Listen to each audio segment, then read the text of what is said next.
그 사람들이 그 감정을 표현하는 그 용어 가운데에 그 공허감 이런 그 용어가 있죠. 공허감. 여러분들이 아마 경험했던 감정이라고 생각이 되는데요. 아끼고 사랑했던 사람이 떠나게 될 때 공허감이 있기도 하고요.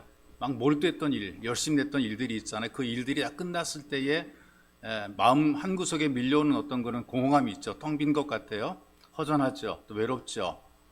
이럴 땐 뭐 마음이 안정이 되지 않으니까 일손이 안 잡힌다 그런 말 하더라고요. 일손이 안 잡힌다. 이 코로나 사태 때문에 3년 동안 고립이 돼 있었고 단절을 경험했던 사람들이 꽤 많이 있죠. 그리고 코로나 때문에 가족을 잃기도 하고요. 또 만나고 싶은 사람 만나지 못했던 그런 사람들도 꽤 있을 겁니다. 이런 것들 때문에 어떤 공허감을 경험한 사람들이 꽤 많이 있거든요. 미국의 스탠퍼드 대학과 홍콩대 연구팀들이 중국에 거주하는 중년 노년층 한 12,000명을 대상으로 심리 상태를 검사를 했어요. 그 내용이 뭐냐 하면 외로운 감정이 건강에 미치는 영향 이런 그 주제로 사람들을 그 설문도 하고 연구를 꽤 했단 말이죠. 외롭거나 불행하다고 느끼는 그런 감정이 흡연보다 건강에 더 나쁘다. 그러니까 흡연하는 것이 건강에 나쁘다 그러잖아요. 그런데 이 흡연하는 것보다 더 나쁜 게 뭐냐 하면 외롭거나 불행하다고 느끼는 그 감정이 훨씬 더 건강에 안 좋다는 것이죠.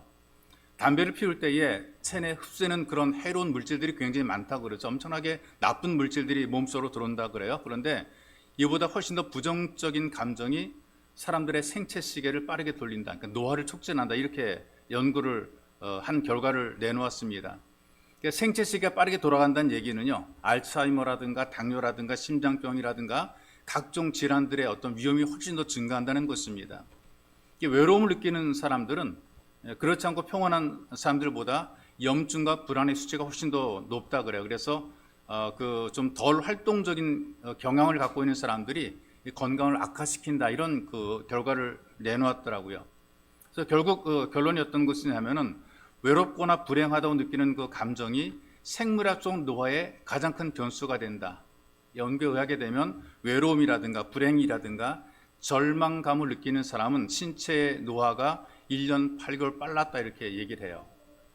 이런 얘기하는 것은 이유가 있습니다. 자, 지금 이 본문의 말씀을 보게 되니까 예수님의 제자들이 3년 동안 예수님과 함께 일했어요.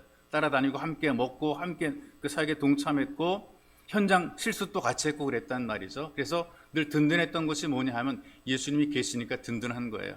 그분이 계시니까 마음의 위안이 되고 그분이 있으니까 어디를 가도 안심이 되고 그리고 늘 어떤 배우가 든든한 그런 마음을 가지고 살았단 말이죠. 그리고 영혼 구원할 때에 그 훈련을 받아보니까 뭐 귀신도 물러가고 병자도 고치는 또 기적을 체험하기도 하고요. 굉장히 어떤 예수님만 있으면 뭔가 힘이 생겼단 말이죠. 그 예수님이 갑자기 십자가에 죽으셨어요. 3년 만에 부활하셨습니다. 그리고 거의 2개월 정도 함께 하시다가 또 승천하시고 사라져버리고 말았어요. 늘 함께 계시던 그 예수님께서 곁에 계시지 않아요. 그때 밀려오는 두려움, 불안감, 공허감이 있단 말이죠. 자, 지금 이미 그 말씀 속에 보니까 제자들은 부활하신 주님을 여러 번 만났단 말이죠. 예수님께서 그 제자들에게 말씀하신 게 있어요. 그 부활의 증인다라는 사명을 주었어요. 다시 말하면 쓰임받으라 그 말이거든요. 할 일을 주신 것이란 말이죠. 예수님께서 그 제자들에게 원하신 것이 뭐냐? 너 물고기 많이 잡는 그런 어부가 되라 이런 것이 아니고 사람 낚는 어부가 되라. 사람이 영혼을 구원하는 그런 삶을 살아가라고 어떤 일감도 주고 쓰임받도록 만들어 준 거란 말이죠. 멸망받을 사람, 예수를 알지 못해 지옥 갈 사람들 예수를 전해서 부활의 소식을 전해서 그들로 하여금 소망을 갖고 살게 해주고 영혼이 구원받는 귀한 일을 하라고 너희들 내가 불렀다라고 하시면서 그 일에 증인되라고 하신 것이란 말이에요.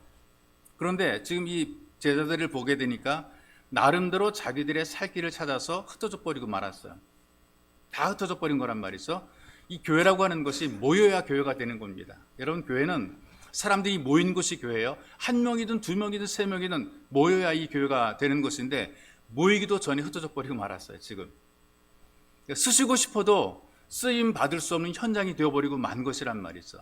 그렇다면 어떻게 되느냐? 쓰임 받기에 합당하도록 회복이 돼야 돼요. 그래 모이기도 하고 역할도 감당하고 할 일을 해야 되는 것이란 말이죠.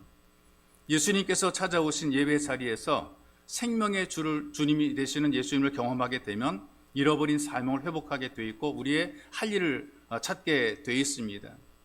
근데 할 일을 잃어버리고 자기 사명을 다 놓아버리고 다 뿔뿔이 흩어진 제자들을 찾아오신 예수님께서 지금 우리들에게도 찾아오시는 거죠. 예배의 자리를 통해서 우리의 할 일과 역할을 분별하게 하시고 이 땅을 살아갈 때에 하나님의 은혜를 누리며 살아가도록 우리를 불러주시는 것입니다. 이 본문의 말씀 보니까요, 그 후에 이렇게 시작하죠. 그 후에 이미 예수님께서는 제자들에게 한 두어 번 나타나셨거든요. 그로부터 얼마 지난 후에라 그 말이에요. 다만 장소가 예루살렘에서 갈릴리로 옮겨졌습니다. 예루살렘에 있던 제자들이 갈릴리로 간 것이란 말이죠. 왜 이들이 갈릴리에 왔느냐? 부활하신 예수님께서 이런 말씀을 하셨거든요. 갈릴리에서 보자. 제자들이 태어났고 자랐고 삶의 터전을 삼았던 곳이 갈릴리거든요. 처음 예수를 만났던 곳이 갈릴리입니다. 추억의 장소죠. 우리들 인생에 살아가면서 가보고 싶은 추억의 장소가 있을 것입니다. 그리운 장소가 있을 것이란 말이죠. 제자들에게 갈릴리는 그리운 장소, 추억의 장소, 뭔가 좀 좋은 추억들이 있는 그런 좋은 장소죠. 예수님과 더불어 많은 시간을 함께 보냈고 추억을 가진 갈릴리로 돌아왔습니다.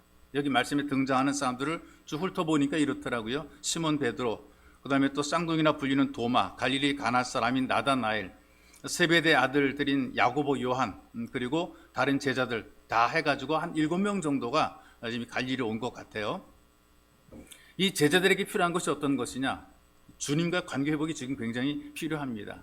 왜냐하면 이 베드로를 비롯한 다른 제자들이 예수님을 부인하고 도망친 아픈 기억을 가지고 있단 말이죠. 흔히 말하는 어떤 마음의 상처를 갖고 있다는 얘기예요. 이런 마음의 부담이라든가 상처라든가 실패 사건이 마음의 후유증으로 남게 되죠. 그때 했던 그 일, 그 사건, 이것들이 마음의 후유증이 되는데 이걸 우리는 트라우마라고 얘기를 합니다. 그러니까 당당함을 잃어버린 거예요. 자신감도 잃어버린. 그때는 당당했고 그때는 자신이 있었는데 지금 아무것도 없어진 거예요. 그러니까 공동체 속에서 베드로가 먼저 나섰죠. 나 물고기 잡으러 간다. 수제자였습니다. 가장 열정적이었습니다. 이 베드로가 예루살렘을 떠난다 그러니까 다른 제자들도 그럼 나도 하면서 슬금슬금 다 이 베드로를 따라서 나선 거란 말이죠. 이런 현상들에 대해서 사람들이 여러 가지 해석을 해요. 보는 관점에 따라 다르죠. 주님께 대한 신앙을 포기하고 옛날로 돌아갔다. 배신했다. 한 번 배신하고 두 번 배신 때렸다. 이렇게 얘기하는 분도 있습니다. 그런데 주님께서 벌써 이 사람들을 두 번이나 만났어요. 부활의 주님이 두 번이나 만났단 말이죠. 그리고 시간이 많이 지난 것도 아니고 얼마 안 지났어요. 어떻게 부활의 주를 만난 이후에 시간도 많이 지나지 않았는데 옛날의 삶으로 돌아갔을까?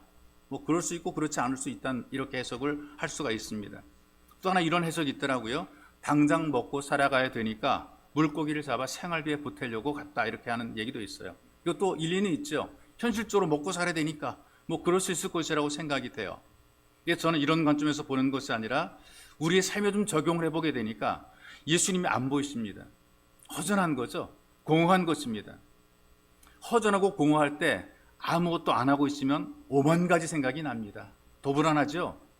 마음이 허전할 때 가만히 있으면 더 불안한 겁니다. 생각이 많아지게 되고 좋은 생각이 아니고 불길한 생각, 부정적인 생각들이 많아지게 돼요. 그럼 어떻게 합니까?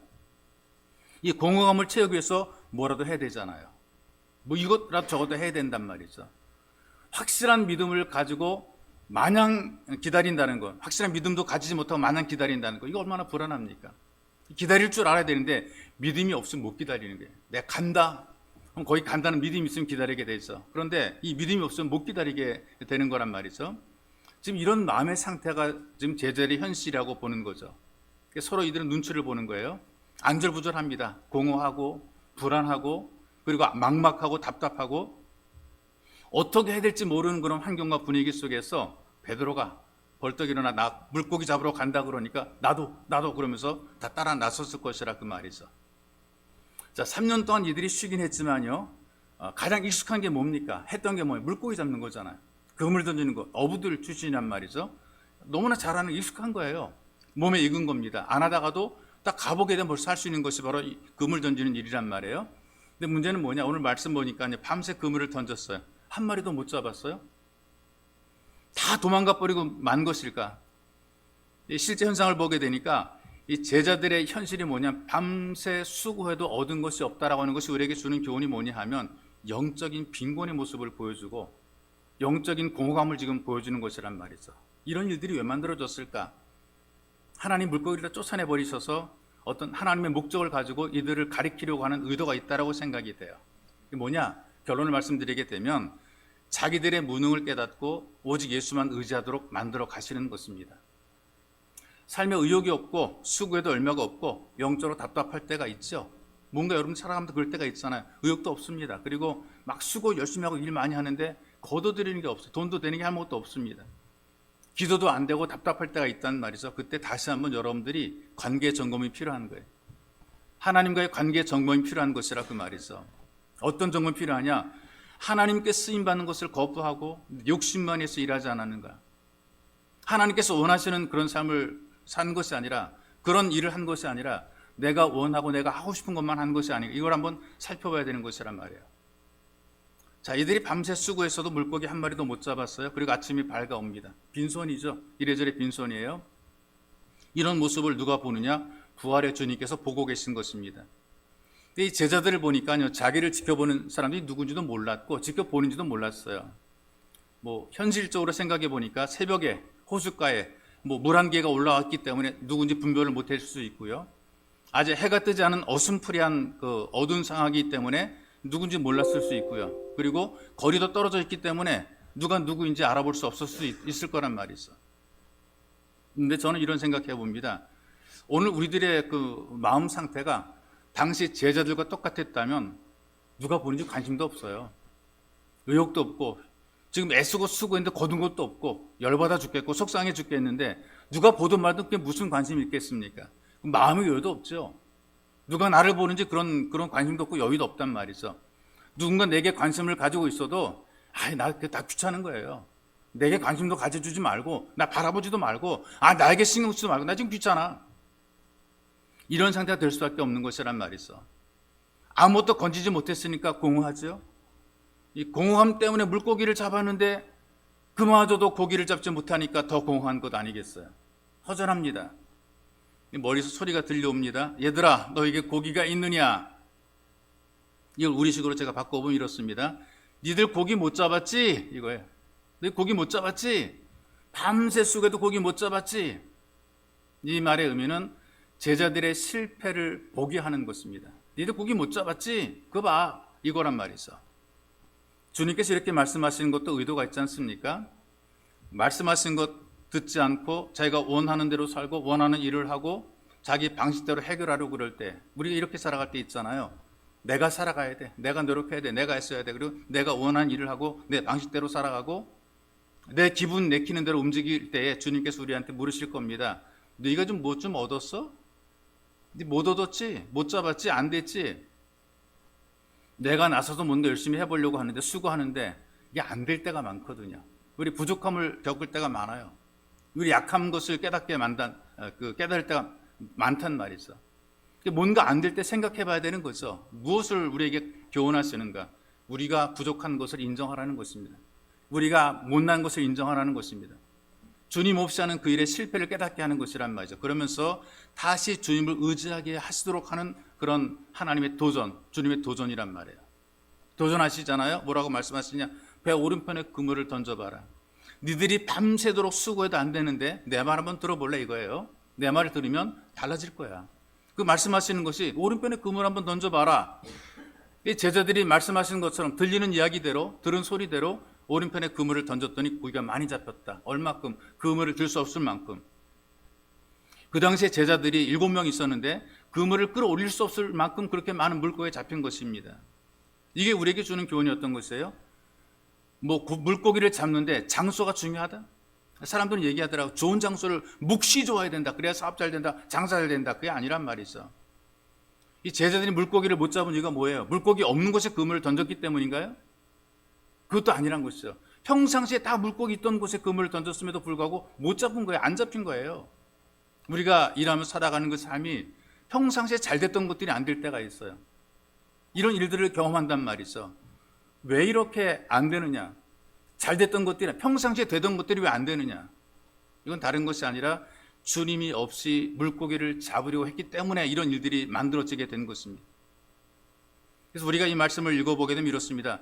제자들이 많은 물고기를 잡게 되는 것, 원하는 목적을 이루게 되는 것이 뭐냐 하면 그물을 던진 장소가 배 오른편이었기 때문이 아니라는 거예요. 왜 그러냐? 말씀을 들었기 때문에, 순종했기 때문에 이런 결과를 만들어낸 것이란 말이죠.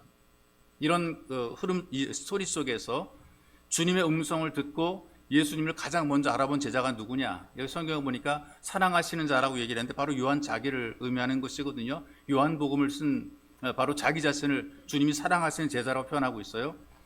요한이 이 주님과 친밀한 교제를 나눌 뿐 아니라 주님의 뜻을 가장 빨리 알아차리는 그런 인물이었습니다. 누군가 이런 해석하더라고요. 요한은 아마 그물을 당기다가 3년 전에 사건을 떠올렸을 것이다. 오른편에 그물을 던져 고기를 잡으려고 했던 그 말씀을 들으면서 3년 전의 사건, 3년 전의 사건이 뭐냐 하면요, 베드로를 비롯한 그다음에 그 야고보, 요한이 밤새도록 그물을 던졌지만 한 마리도 잡지 못했어요. 예수님이 그때 우선 뭐라고 말씀하셨느냐, 깊은 데로 가서 그물을 내리라 그랬단 말이죠. 그 당시에 깊은 데 가서 밤새도록 해집고 돌아왔는데 예수님께서 또다시 말씀하시를 깊은 데로 가서 그물을 내리라 그랬어요. 깊은 데는 원래 이 당시에 밤중에 그 아침 새벽녘쯤에는 깊은 데는 물고기가 없고 다 낮은 쪽으로 나오게 되는데 거꾸로 말씀하시는 거예요. 근데 이 당시 베드로가 어부며 전문가잖아요. 그런데 이 베드로가 이렇게 얘기를 합니다. 주님께서 말씀하시니까 내가 한번 순종해 보겠습니다. 그리고 배를 몰고 깊은 데로 가서 그물을 내렸어요. 거기도 그때도 들어 올리기 힘들 만큼 많은 물고기 잡혔다 그랬어요. 이 당시의 내용을 보니까 다급해진 베드로가 배가 막 잠길 정도가 되니까 베드로와 요한을 불러서 이 두 배가 이 그물을 들고 함께 잡아당겨서 두 배가 잠길 정도까지 될 만큼 많은 고기를 잡았단 말이죠. 이 체험이 있는 것입니다. 이 체험한 이후에 베드로와 야고보 형제가 힘써 잡은 물고기 그대로 두고 사업의 근본이 되는 배도 그대로 두고 너희는 나를 따르라는 그 말씀을 듣고 예수님을 따르는 제자의 삶을 시작한 것이죠. 배도 그물도 다 버려두고 예수님의 제자의 삶을 시작하게 된 것입니다. 근데 사람들이 살아갈 때에 은혜의 체험을 잊어버리는 경우들이 굉장히 많습니다. 여러분들이 살면서 이거 하나님의 은혜였어라는 이런 은혜의 체험들이 있다. 이걸 잊어버리면 안 되는 것이거든요. 평생을 살면서 나 정말 주님의 은혜였어라는 것들이 있을 거예요. 정말 하나님이 나를 도우셨어. 하나님이 나를 붙잡으셨어. 그런 은혜들이 있을 거란 말이에요. 이거를 잊어버리면 안 되는 것이란 말이에요. 이걸 기억하고 감사하며 살아가야 되는 것입니다. 그러면 고난을 극복하게 되는 것이죠. 자, 예수님이 깊은 데 가서 그물을 내리라고 말씀했을 때에 많은 물고기가 걸려 들어서 물고기를 붙잡게 되었어요. 이때 요한이 3년 전의 사건을 기억한 것입니다. 그때 3년 전에도 그 누군가 오른쪽에 그물을 던지라 그랬었는데 바로 예수님께서 깊은 데 가서 그물을 던져라 그랬고 그물을 던졌더니 많은 물고기가 올랐다. 보이진 않지만 멀어서 희미하지만 목소리를 들으면서 그분은 예수라 이렇게 확신한 거죠. 왜? 체험해봤기 때문에. 제가 예전에 3년 전에 물고기를 잡았던 체험이 있었기 때문에 예수님 이외에는 이렇게 말할 분이 없었기 때문에 그래서 주변의 제자들과 베드로에게 예수시라 이렇게 말한 예수시라. 저분이 바로 우리 주님이시라. 그 말이 딱 끝나자마자 베드로가 벗었던 겉옷을 걸치고 물속으로 뛰어 들어가서 예수님께 향했어요. 8절에 보니까 배와 육지의 거리가 한 50칸 정도 떨어져 있다 그랬는데 우리 식으로 말하면 90m 정도 되는 거리를 헤엄쳐 주님께로 성질 급한 베드로이기 때문에 빨리 만나겠다고 막 나온 거란 말이죠.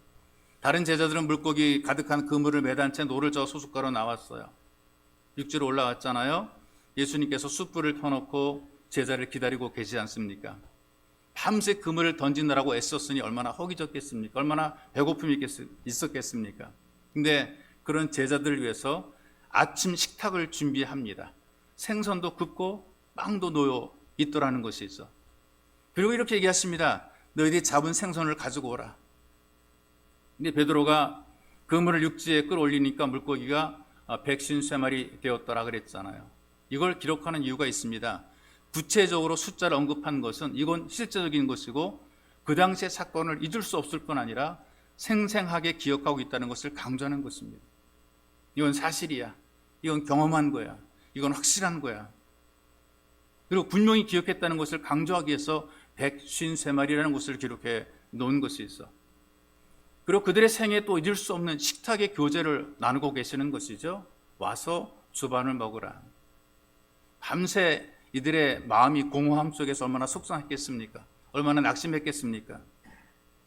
얼마나 마음이 번잡했겠습니까? 얼마나 참 복잡한 마음을 가졌겠습니까? 그런데 그런 제자들에게 평안과 기쁨과 안정감을 주시는 것이죠. 예수님께서 쓰시기 원하시는 사람들에게, 예수님께서 사랑하시는 그 모든 예배자들에게 영적인 필요뿐 아니라 육적인 필요에도 주님께서는 관심을 가지고 있습니다. 여러분의 삶의 현장, 여러분의 일터, 미래, 주님이 다 관심을 가지고 있는 것이죠. 조반을 먹으라고 참 식탁에 교제로 초대하시는 것은 배고픔 문제를 해결하는 것이 아니라 교제입니다. 주님과 친밀한 교제, 만남입니다. 이 교제를 통해서 평안도 주시고 확신도 주시고 사명도 주시고 빼앗기고 잃어버리고 무너지고 약해진 것을 회복시켜 주시는 것이죠. 예배의 자리가 주님과 함께 나누는 교제 자리입니다. 와서 조반을 먹으라, 우리를 초대하시는 것처럼 예배의 자리에 주님이 우리를 불러주시고 불러주신 우리들에게 위로와 격려와 소망을 주시고 잃어버리고 빼앗기고 무너진 것들을 회복시켜 주시고 약한 것도 회복시켜 주시는 것이죠. 그럼 우리도 쓰임받게서 회복돼야 됩니다. 우리도 회복돼야 됩니다. 그래서 우리도 잘 쓰임 받아야 됩니다. 그러니까 어떻게 가능할까? 먼저 나를 향하신 주님의 사랑, 예수의 사랑을 기억하기 원합니다. 우리는 나를 지금도 사랑하시는, 눈에서 꿀이 뚝뚝 떨어지듯이 우리를 바라보시고 사랑하시는, 말씀하실 때에 정말 단맛이 날 정도로 우리를 아끼고 사랑하시는 그 예수의 그 애틋한 사랑, 우리가 기억을 해야 되는 것이죠. 우리는 살아가면서 지난 일의 실패에 굉장히 민감하잖아요. 지난 과거의 어떤 아픔과 상처에 엄청나게 굉장히 많은 관심을 가지고 신경 쓰고 아파하고 많이 괴로워한단 말이에요. 예수님께서는 지난 날이 아니라 오늘 우리의 삶이 회복되는 것에 더 많은 관심을 가지고 계시는 것입니다. 때론 오늘이 좀 초라하고 좀 역한 모습을 보일지라도 우리는 더 잘 될 수 있는 내일을 바라보게 만들어 주시는 것이 바로 예수님의 회복입니다. 자, 오늘 말씀 속에 베드로가 마음의 상처를 가지고 있어요. 트라우마가 있어요. 어린 여종 앞에서 예수를 모른다고 부인했어요. 심지어 저주까지 했어요. 엄청난 충격, 엄청난 상처, 얼마나 부끄러운 일이란 말이죠. 당당했던 베드로가, 그것도 뭐 대단한 사람도 아니고 여종 앞에서 예수 모른다고 부인했고 그것도 저주까지 했단 말이죠. 이거 비굴한 것이고 비겁한 것이고 창피한 것이고 감히 얼굴을 들 수 없을 만큼 좀 부끄러운 사건입니다. 마음의 트라우마거든요. 그래서 오죽하면 전설 속에 닭이 울 때마다 회개했다, 이제 그런 얘기까지 나오잖아요. 트라우마란 말이죠. 어쩌면 제자들한테 이런 말을 안 했을 수 있어요. 속일 수 있어요. 제자들은 모를 수 있어요. 그런데 다 알고 계시는 예수님 앞에서 마음 편치 못하죠. 부담 100배입니다. 그런 분과 마주 앉아서 자기가 부인했고 저주했고 몰랐다고 그랬던 그 예수님과 마주 앉는 것이 얼마나 부담스럽겠습니까? 좀 피하고 싶은데, 그런데 그런 그 주님께서 예수님을 베드로를 찾아주셨잖아요. 그리고 직접 부르셔가지고 교제를 나누시는 모습을 목격을 하게 됩니다. 우리를 회복시키시는 거거든요. 십자가에 못 박힌 그 손으로 사랑의 아침상을 차려 놓으셨어요. 예배의 자리가 이 회복의 말씀으로 상을 차려주는 귀한 자리가 되는 것입니다. 이 사랑을, 주님의 사랑을 기억하게 되면 우리는 능히 모든 걸 극복해낼 수가 있고 어떤 자리에 갖다 놓아도 귀하게 쓰임받을 수가 있는 것입니다. 하나님 나를 많이 사랑하신다는 이 사랑을 기억하며 우리가 살아가야 되는 것이죠. 머리가 빠져 대머리가 되신 목사님이 계십니다. 자꾸 머리가 빠지니까 교회 성도가 반은 놀리면서 반은 또 위로하는 그런 말씀을 해요. 목사님, 대머리 장점이 있습니다. 첫째로 하나님을 귀찮게 하지 않는다는 것이죠. 하나님께서 머리털까지 세신 바 되시는데 머리털 몇 개 안 되니까 하나님 빨리 끝납니다. 목사님 빨리 끝나니까 하나님 귀찮게 안 하시는 것이고, 두 번째로 성경에 보니까 대머리들이 하나님께 많이 쓰임 받았습니다. 엘리야도 대머리고 바울도 대머리입니다. 하나님께서 목사님을 잘했다고 칭찬하시면서 머리를 자꾸 쓰다듬어 주시니까 대머리가 된 것이니 목사님 안심하세요. 세 번째로 유익이 어떤 거냐, 지구촌을 위해서 귀하게 쓰임 받는다는 것입니다. 왜냐 그랬더니 산불을 적게 써가지고 환경오염 덜 시킨다는 것이죠.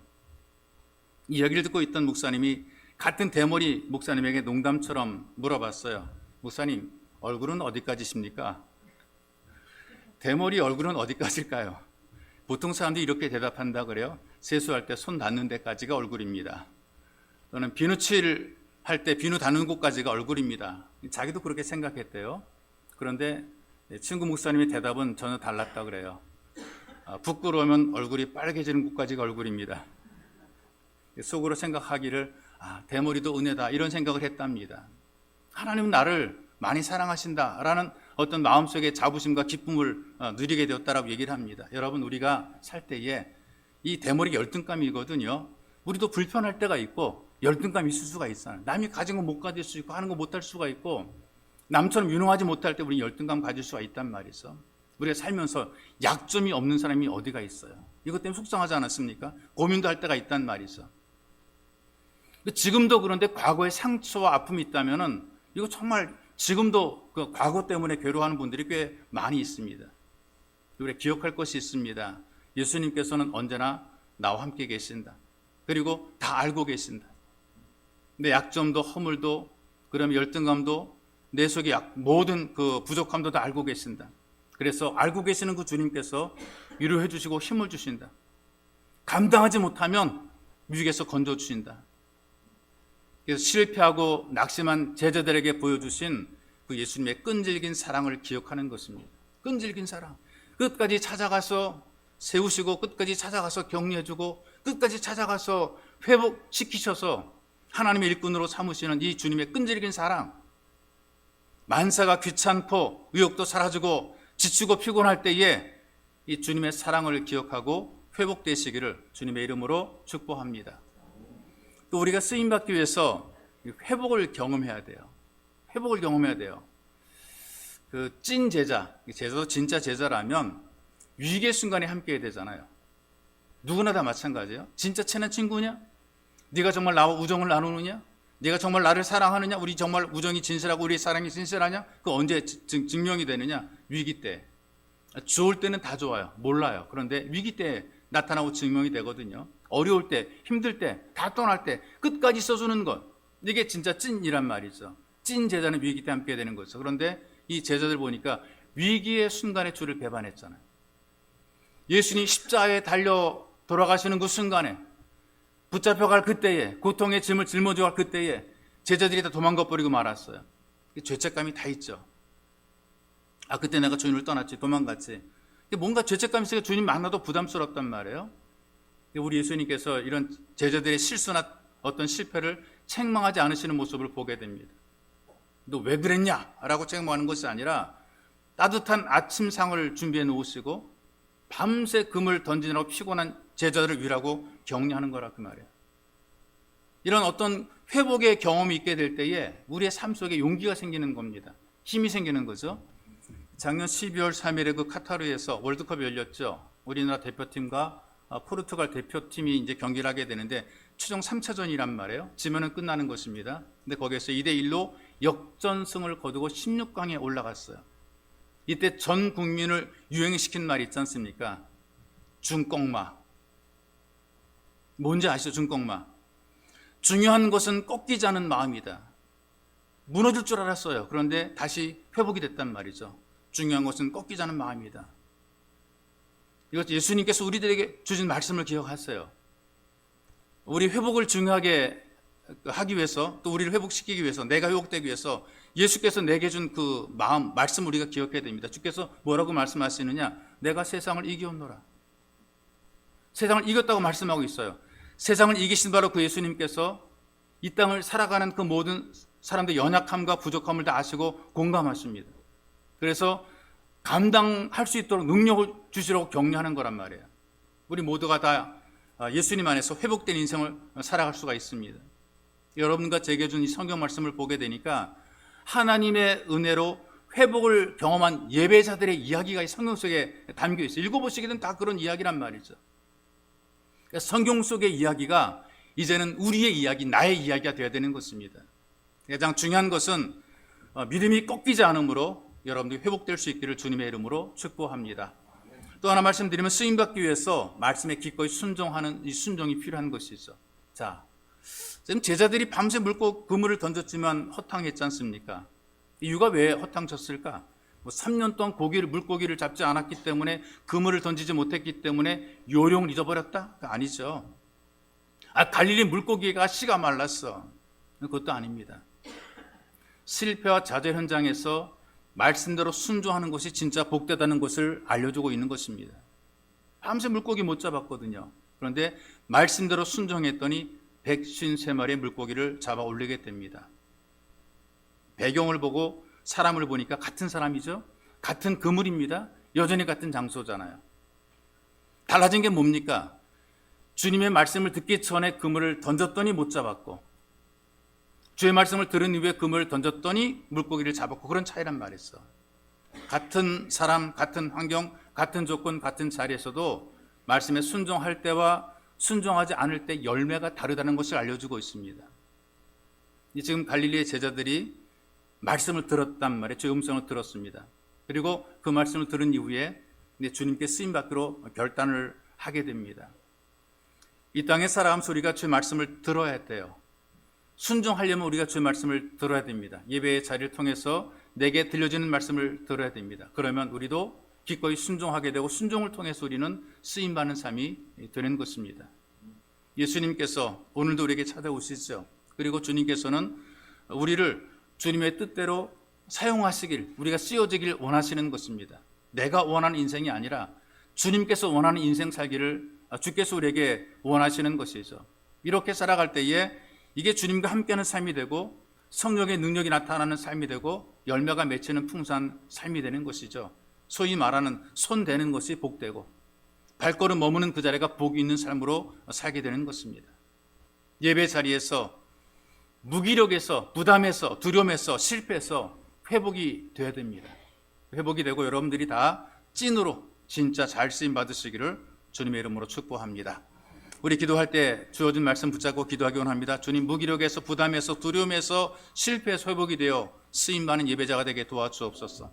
나를 사랑하시는 주님의 사랑을 기억하게 만들어주시고, 무너진 삶이 다시 한번 회복이 되는 이 회복을 경험할 수 있도록 하나님 예배 자리에서 하나님의 은혜를 놀랍게 경험하도록 은혜를 베풀어 주시고, 그리고 주님, 내 귀에 들린 말씀을 받아들여서 기꺼이 순종하도록, 하나님 이 말씀대로 따라하도록, 내 인생 똑같은 삶의 현장, 똑같은 삶의 자리지만 그러나 말씀에 순종하기 전과 순종한 이후의 삶이 달라지는 것을 우리 모두 체험하도록 주님께서 은혜를 덧입혀 주옵소서. 이렇게 여러분들이 간절히 기도하기 원합니다. 기도하겠습니다. 살아계신 아버지 하나님, 주께서 우리에게 은혜 베푸시니 고맙고 감사합니다. 우리가 살아가는 삶이 만만하지 않고 복잡하며 분주하며 시끄럽고 여러 가지 공허함이 올 뿐 아니라 트라우마로 괴로운 삶을 살아갈 때가 많이 있습니다. 하나님, 신앙도 무너지고 삶도 무너지고 낙심과 절망과 좌절 가운데 미래가 불안한 가운데 살아갈 때가 많이 있습니다. 어떻게 살아갈지, 무엇을 해야 될지 알지 못할 때가 많이 있습니다. 그러나 살아계신 주님, 이런 무기력에서, 그리고 주님 어떤 일을 할 때마다 부담스러운 부담에서, 두려움에서, 실패해서 우리가 다시 한번 회복이 되어 주의 손에 붙잡혀야 되어 쓰임받기를 하나님 간절히 원합니다. 원컨대 주께서 얼마나 우리를 사랑하시는지, 끝까지 우리를 추억하고 우리를 사랑하시는 이 하나님의 사랑을 기억하게 만들어 주옵시고, 하나님의 사랑을 통해 우리의 삶이 회복이 될 수 있도록, 하나님의 사랑을 통해 우리의 믿음이 회복이 될 수 있도록 주님 전능하신 아버지, 우리에게 은혜와 능력과 성령의 충만한 모습을 하나님 간절히 원하며 소망합니다. 자비하신 아버지 여호와여, 우리 이름을 손바닥에 새기시고 우리를 눈동자 혼자 사랑하시는 하나님의 그 사랑을 힘입기를 원합니다. 주님의 사랑을 힘입어서 피 묻은 손으로 새벽상 아침상을 차려놓으시고 우리를 초대하시는 이 귀한 은혜의 자리에 초대받은 우리들이 예수의 사랑을 기억하게 만들어 주옵소서. 그리고 주님, 우리도 예수님을 통하여서 회복을 경험하기 원합니다. 무너진 삶이, 깨어진 삶이 다시 한번 회복하게 도와주시고 일어서게 만들어 주시고, 우리의 의욕이 다시 한번 열정이 생겨나게 만드시고 충성다하는 귀한 삶 살게 붙잡아 주고 해 주옵소서. 말씀에 이끌 순종하는 삶이 되게 도와주시고 들음으로 달라지는 인생이 될 수 하나님께서 은총과 능력과 성령의 충만함으로 부어 주시기를 간절히 원하며 소망합니다. 사랑하신 아버지, 우리 땅에 살 때 여러 가지 힘들고 어려운 일들로 삶과 생활이 무너질 때가 많이 있고 우리 믿음이 무너질 때가 있습니다. 특별히 무기력, 두려움, 부담, 실패에 솔복이 되어서 주의 손에 붙잡힌 바 되어 쓰임받기를 간절히 원합니다. 우리를 사랑한 주님의 사랑을 끝까지 기억하게 도와주시고, 그리고 우리가 삶 현장에서 말씀을 들음으로 예배제의 자리에서 하나님 무너진 신앙과 믿음이 회복이 되는 것을 경험하게 만들어주시고, 과거에 우리가 베풀어줬던 하나님의 은혜를 기억하여 하나님의 은혜를 기억하며 다시 한번 일어설 수 있도록 은혜를 베풀어주시고, 지금도 우리에게 들려주신 주의 말씀을 듣고 말씀을 기억해 순종함으로 말미암아 순종하기 전과 후의 삶이 달라지는 것을 체험할 수 있도록 은혜를 베풀어주시며, 우리의 인생, 우리의 삶이 내 뜻과 내 마음대로 사는 것이 아니라 말씀에 순종해서 우리를 향하신 하나님의 기적과 놀라운 능력을 체험하는 복 있는 예배자가 되게 만들어 주옵소서. 나를 향하신 하나님의 목적과 뜻이 있음을 깨닫게 만드시고 주님의 손에 붙잡힌 바 되어서 우리가 사는 삶의 현장을 복되게 만들어가는, 내가 손댄 일마다 복되고 내가 선 자리가 복 있는 자리가 되고 잘되는 자리가 되며 나만 잘되는 것이 아니라 모든 사람을 잘되게 만드는 복의 통로로 쓰임받도록 주님 은혜를 덧입혀 주옵소서. 보배로우신 예수님의 이름으로 기도하옵나이다. 아멘.